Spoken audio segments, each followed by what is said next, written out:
4월 19일 금요일 KB 리서치 모닝 미팅 시작하겠습니다. 먼저 전일 마감 시황입니다. 김지원 연구원입니다. 네, 안녕하세요. 시황팀 김지원입니다. 증시 동향 정리하겠습니다. 전일 국내 증시는 금리와 환율 안정화에 외국인 순매수가 유입되면서 양시장 2% 내외 급등했습니다.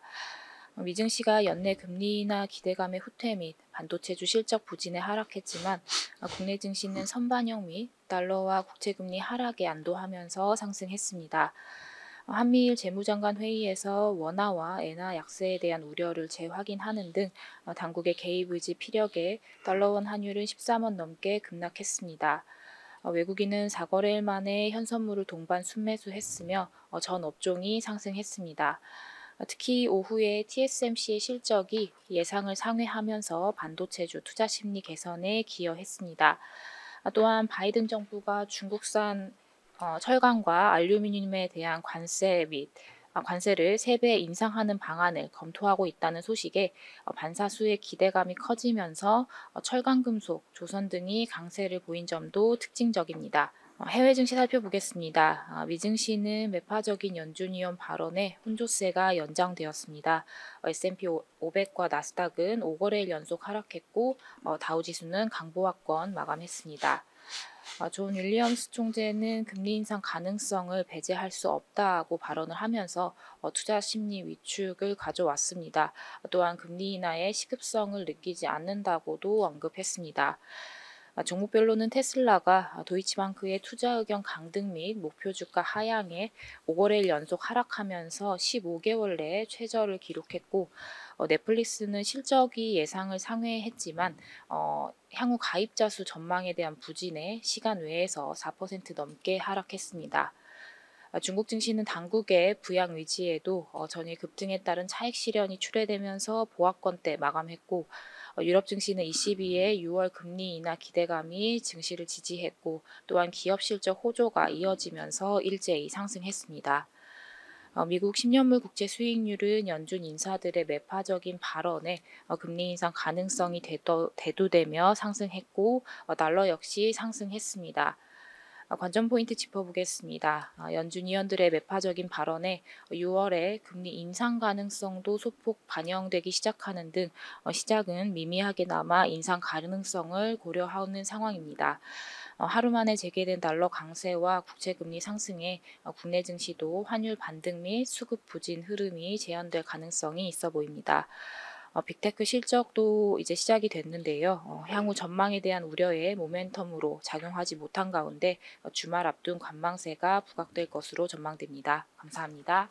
네, 오늘 첫 번째 자료는 채권 시장 관한 내용입니다. 임재균 연구원입니다. 예, 안녕하십니까. 채권팀 임재균입니다. 최근에 금리가 상승을 하면서 채권 투자자분들이 좀 걱정이 많아진 상황입니다. 저희는 추가적으로 금리가 상승할 수 있다라고 보고 있지만 오히려 그때를 매수의 기회로 활용해야 된다라고 보고 있습니다. 연초 3.9%까지 하락했던 미국지 10년물 금리는 금리 인하 기대가 후퇴하면서 4.7%까지 반등을 했습니다. 금리 인하 기대감이 상당히 후퇴를 했기 때문이네요. 연초 3월 인하를 시작해 최대 7차례까지 인하를 생각을 했지만은 시장은 9월에 인하를 해서 한 차례 인하에 그칠 것으로 예상을 하고 있습니다. 25일에 미국의 1분기 GDP 결과에 따라서 시장은 추가적인 금리 인하 기대를 후퇴시킬 수 있고 이 경우에 금리가 더 상승할 수 있다라고 보고 있습니다. 다만 저희는 미국채 금리가 상승할 때마다 채권을 매수해야 된다라고 보고 있는데요. 2023년과 마찬가지로 최근에 금리 인하 기대가 후퇴를 하면서 금리가 상승을 하고 있습니다. 하지만은 2023년과 최근은 조금 다른 차이를 보이고 있는 상황이다라고 보시면 될 것 같습니다. 2023년에 연준의 금리 인하 가능성을 완전히 배제를 하고 오히려 추가 인상 가능성을 언급을 했지만은 올해에는 연준 위원들도 조심스럽지만은 금리 인하 가능성을 아직까지는 인정을 하고 있는 상황입니다. 수급적으로 좀 차이를 보고 있습니다. 작년 8월 초 피치가 미국의 신용등급을 강등을 하고 다음날 미국 재무부가 국채 발행 규모를 증가시키면서 수급 우려는 높아졌습니다. 지금도 계속해서 미국 재무부는 미국제 발행 규모를 확대를 하고 있지만은 미국 재무부의 차입 자문위원회는 5월 이후에 추가적인 발행 규모를 증가시키지 않아도 된다라고 언급을 했습니다. 작년과는 수급에 대한 우려는 조금 다른 상황이다라고 보시면 될 것 같습니다. 또한 미국 경기에 중요한 역할을 하고 있는 이민자들 같은 경우에도 올해가 고점일 가능성이 높다라고 보고 있습니다. 트럼프 행정부 시절은 반이민 정책을 펼쳤고 바이든 행정부 들어서부터는 코로나19로 인해서 이민자들이 활발하지 못했습니다. 몇 년간 이민자들의 유입 규모가 감소했던 가운데 엔데믹으로 경제활동이 정상화되면서 이민자들이 빠르게 유입이 되고 있는데요. 올해 11월 대선을 앞두고 이민을 더 앞당겨서 하고 있는 수요도 상당한 것으로 저희는 추정을 하고 있습니다. 결국에는 연말에 대선 결과에서 바이든 대통령이 되더라도 바이든 대통령이 될 경우에 이민자는 꾸준하게 유입이 되겠지만은 대선 결과가 나오기 전 유입되는 수요가 더 많은 만큼 이민자 수는 감소할 것으로 예상을 하고 있고요. 이민자에 따라서 지금 미국 경기가 견고한 모습을 보이고 있는 만큼 경기도 소폭 둔화될 수 있는 가능성이 있다고 보고 있습니다. 이상입니다. 네, 최근 금리가 급격하게 상승을 하고 있습니다. KB증권은 올해 금리나 연준의 금리나 연준 기준으로 연초에 금리나 기대 6, 7차례는 조금 다소 과도했으며 3차례 인하를 예상했다가 지금 2차례 정도로 수정을 했고요. 이를 반영하면서 지금 시장 금리는 미국 기준으로 10년물 금리가 연초 3.9%에서 지금 4.7%까지 수준까지 상승을 했습니다. 다만 이제 최근에 이제 금리 상승은 채권 저가 매수에 좀 기회로도 이제 판단을 하고 있고요. 금리 상승 시마다 이제 분할 매수 의견을 말씀을 드립니다. 지난해와 비슷한 부분이 있고 좀 다른 부분이 있는데요. 지난해는 연준이 금리 인하 가능성을 좀 배제를 하고 오히려 인상을 얘기했지만 시장이 인하를 기대하다가 좀 후퇴한 반면에 올해 연준이 빠르고 많은 인하는 지금 연준도 언급을 하고 있지 않지만 다만 인하 자체에 대해서는 연준에서도 뭐 가능성이 지금 완전히 닫혀진 것은 아니라는 부분이 다르고요. 수급 측면에서도 지난해는 가을에 미국의 재정 정책, 그래서 국채 발행 증가가 또 금리 상승을 이끌었지만 현재는 미국도 재정을 지금 재정에 대한 이슈, 건전성에 대한 이슈가 있기 때문에 국채 발행이 그렇게 크게 하반기에 늘어나지는 않을 것으로 판단하는 부분이 다르다는 점입니다. 네, 자세한 내용 레포트 참고 부탁드리겠습니다. 다음은 산업 및 기업 분석 순서입니다. 하이브 먼저입니다. 이선아 연구원입니다. 안녕하세요. 엔터 레저 담당 이선아입니다. 하이브에 대해 투자 의견 바이와 목표 주가 30만 원을 유지합니다. 올해 하이브는 BTS의 군 공백기에도 불구하고 멀티레이블 시스템과 신인의 높은 ROIC로 연간 증이익이 가능할 전망입니다. 또한 라이트 팬덤 중심의 글로벌 BM 확장을 통해 음원과 콘서트 중심의 지속 가능한 성장이 기대됩니다. 내년에는 하이브 IM과 위버스 컴퍼니의 본격적인 수익화와 BTS의 완전체 활동이 예상됨에 따라 엔터테인먼트 업종 내 차별화된 실적과 멀티플 개선을 전망합니다. 하이브의 1분기 연결 기준 매출액은 전년 동기 대비 12.3% 감소한 3,602억 원, 영업이익은 74% 감소한 136억 원을 기록할 것으로 예상하는데 이는 영업이익 기준 컨센서스인 216억 원을 하회하는 수치입니다. 1분기는 4분기 연말 시상식 성수기 시즌 이후 아티스트들의 활동 휴식기로 하이브 역시 르세라핌의 컴백 이외에 기존 아티스트들의 컴백 활동이 부재함에 따라 외형 성장이 다소 부진할 전망입니다. 또한 투어스와 아일릿 신인 두 팀이 데뷔하면서 데뷔 비용 부담이 존재합니다. 다만 2분기부터는 소속 아티스트들의 활발한 활동이 예정되어 있고 최근 빌보드 등 음원 차트에서 우수한 성적을 거둠에 따라 글로벌 팬덤 확장이 기대됩니다. 1분기는 쉬어가는 실적에도 불구하고 하이브의 주가는 견조한 상승세를 이어가고 있는데요. 멀티레이블 시스템을 통한 아티스트들의 활발한 활동이 예상됨에 따라 1분기를 저점으로 상저하고의 실적 개선이 전망되기 때문입니다. 또한 쇼폼 챌린지를 통해 인지도를 높인 신규 아티스트들이 빠른 수익화를 통해 데뷔 직후부터 전사 실적에 기여하는 것도 긍정적입니다. 지난해 적자를 기록했던 위버스 컴퍼니와 하이브 IM이 본격적인 수익화에 돌입하는 것도 긍정적입니다. 위버스 컴퍼니의 경우 연내 위버스 멤버십 플러스를 출시하고 UMG 소속 아티스트들이 입점함에 따라 위버스가 글로벌 플랫폼으로 도약, 수익성이 개선될 것으로 전망합니다. 하이브 IM은 4월 2일 별이 되어라 2를 런칭하면서 퍼블리싱 사업을 본격적으로 개시했습니다. 적자 자회사들이 본격적으로 사업을 전개하기 시작함에 따라 내년부터는 전사 실적에 기여할 수 있는 이역을 창출할 것으로 예상합니다.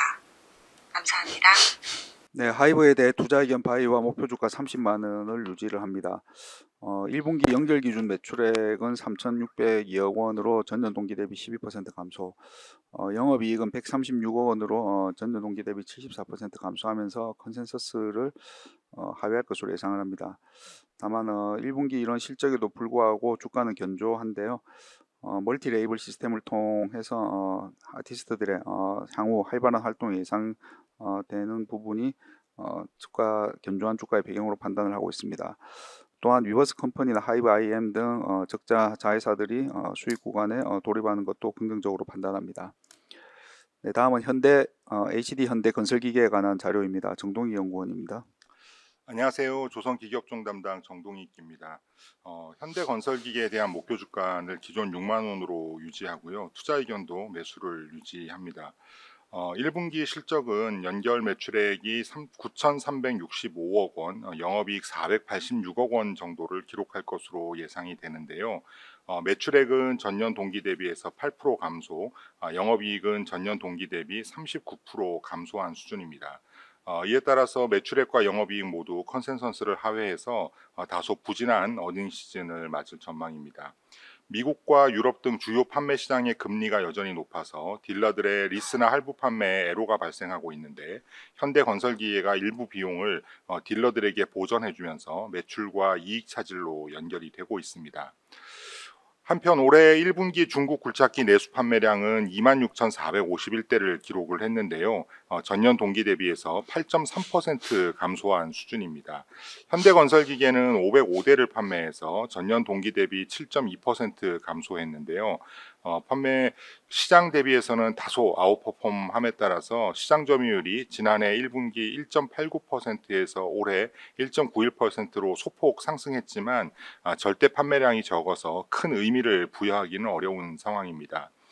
주요국에 대한 한국산 굴착기 수출도 1분기에 큰 폭으로 감소했습니다. 전체 수출액은 지난해 1분기 8.7억 달러에서 올해 5.1억 달러로 41.6% 급감했습니다. 주요 수출국 중에서는 튀르키예가 소폭 증가했을 뿐 미국 43.8%, 벨기에 32.9%, 러시아 63.4% 등 지역 정도의 차이만 있었지 대부분의 국가에서 큰 폭으로 감소를 했습니다.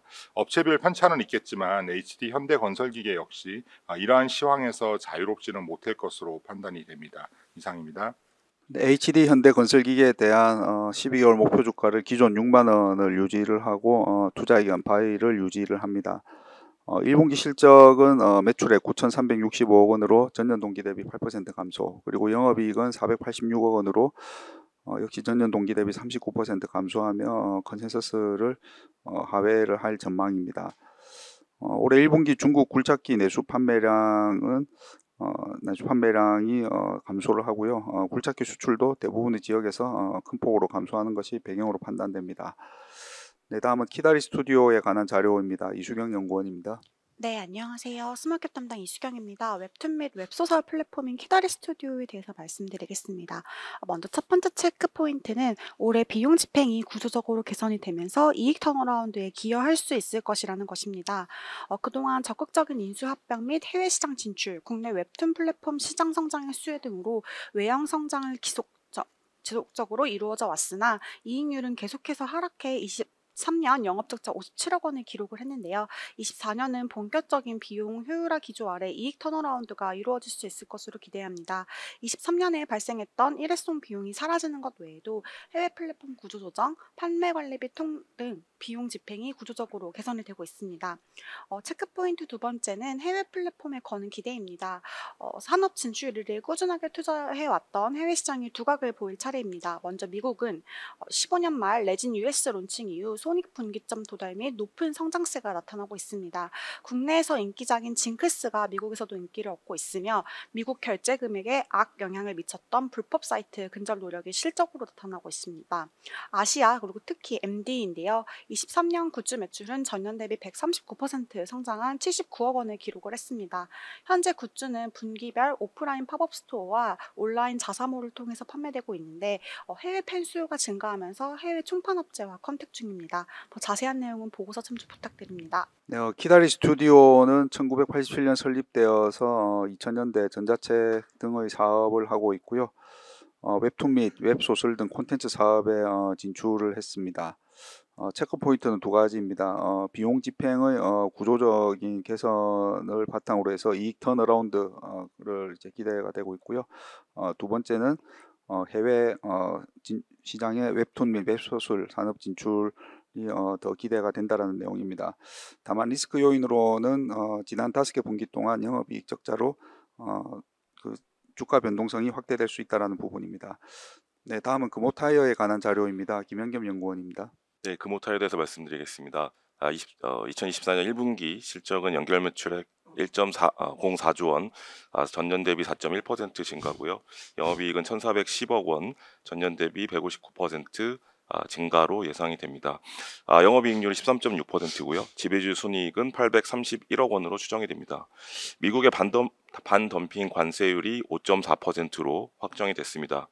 이로써 관세 인하 효과 그리고 EV 및 고인치 타이어 비중 확대에 따른 믹스 개선이 지속이 되면서 호실적이 예상이 됩니다. 1분기 13% 중반의 영업이익률은 매우 놀랄만한 수치인데요.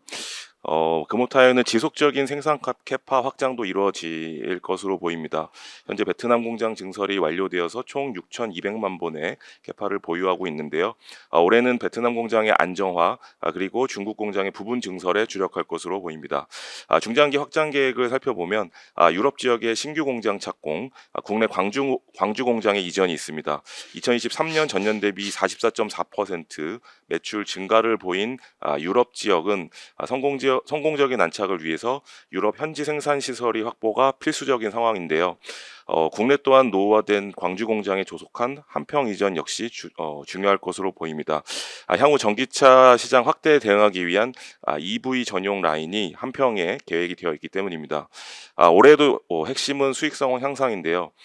베트남 공장 증설 완료에 따른 인건비 감소 그리고 하향 안정된 원재료 투입 원가가 첫 번째 수익성 향상의 이유이고요. 두 번째는 고인치 18인치 이상의 타이어 비중이 작년 38.1%에서 올해 42% 이상으로 올라갈 것으로 예상이 되고요. 세 번째 전기차 브랜드 이노비가 최근에 출시가 됐는데요. OE 중 EV용 비중이 작년에 7%에서 올해 13% 수준으로 확대가 됩니다. 작년부터 이어졌던 ASP 추가 상승이 기대되며 분위기는 굉장히 좋은 상황입니다. 그러면서 2024년 전체 실적은 매출액 4.4조 원, 전년 대비 8.9% 성장을 예상하고요. 영업이익은 5,730억 원으로 전년 대비 39.4% 증가할 것으로 보입니다. 영업이익률은 13%로 추정을 합니다. 작년 턴어라운드에 의해서 매출 원가 안정에 따른 이익 개선폭이 커질 전망으로 보입니다. 또한 기업 재무고소 개선, 향후 주주 환원 정책 기대감 역시 긍정적인 포인트로 말씀드리겠습니다. 리스크 요인으로는 전기차 판매량 관련해서 EV용 타이어 매출 추이 그리고 지정학적 리스크에 따른 유가 동향 체크가 중요할 것으로 보입니다. 이상입니다. 네, 금호타이어의 1분기 실적은 연결기준 매출액 1.04조 원으로 전년 동기 대비 4% 증가, 그리고 영업이익은 1,410억 원으로 전년 동기 대비 159% 증가로 추정이 됩니다. 관세 인하 효과와 EV 및 고인치 타이어 비중 확대라는 이제 믹스 개선이 지속이 배경으로 판단이 되고요. 향후에도 이제 지속적인 생산 캐파 확장은 이어질 것으로 예상이 됩니다. 올해 전체 실적은 매출액 4.4조 원으로 8.9% 증가, 영업이익은 5,730억 원으로 39% 증가로 추정을 합니다. 기업 재무 구조 개선 및 향후 주저하는 정책도 긍정적으로 보여집니다. 다만 그 전기차 판매량 관련 EV용 타이어 매출 및 최근의 지정학적 리스크에 따른 유가 동향은 리스크 요인으로 보여집니다. 네, 다음은 해외 기업 유나이티드 헬스그룹에 관한 자료입니다. 유중호 연구원입니다. 네, 안녕하세요. 미국 기업 분석 담당 유중입니다. 유나이티드 헬스그룹의 분기 실적 자료를 준비해 봤는데요. 최근에 발생한 사이버 공격이나 그리고 저조한 메디케어 요율 인상 이런 악재가 겹쳤지만 이런 단기 주가 변동성 요인에도 저희는 유나이티드 헬스그룹의 다각화된 사업과 그리고 높은 시장 점유율에 기반한 안정적인 현금 흐름이 발생할 것으로 보이고 있고요. 또한 이에 따른 장기 주가 상승이 기대된다라고 좀 보고 있습니다. 최근 실적을 보면은 UNH의 1분기 매출액과 주당 순이익 모두 시장 예상치를 상회했는데요.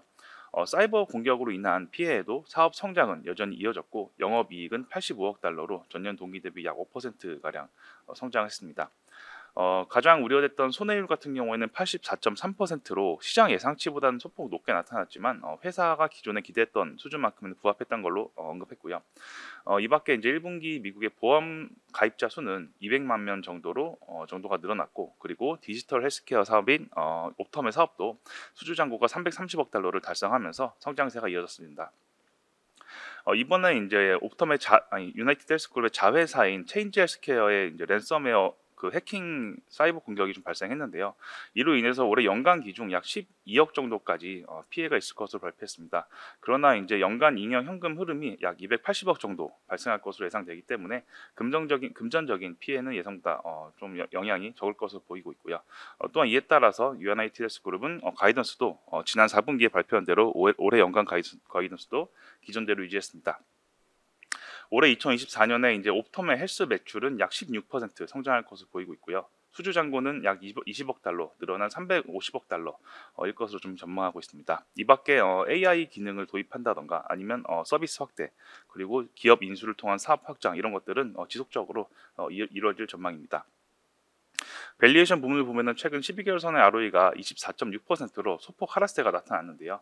그러나 이제 12개월 선 PB의 하락 추세가 더 크게 나타난 점, 이런 추세를 감안할 시에는 여전히 절대적인 주가 상승 여력은 존재한다라고 판단하고 있습니다. 12개월 선인 PE 멀티플 같은 경우에도 16.7배로 S&P 500이나 헬스케어 산업보다 낮은 수준이라서 저희는 주가가 비싸지 않은 영역이 있다라고 보고 있고요.